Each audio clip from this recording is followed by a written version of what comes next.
unang-una, I would like to thank the Diskaya couple for giving everything that they know to this committee. I just would like to advise the Diskaya couple, Mr. Chair, na kung meron mang bulletproof yung sasakyan ninyo na yung magaganda sasakyan, gamitin na ninyo.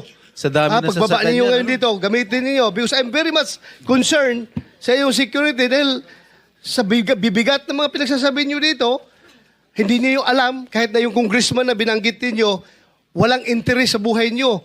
Merong gustong sasakay, halimbawa mga taga-kaliwa o mga NPA dyan, para guguluhin itong Pilipinas, aambusin kayo, tapos ituro doon sa mga congressman, gulo na ang Pilipinas.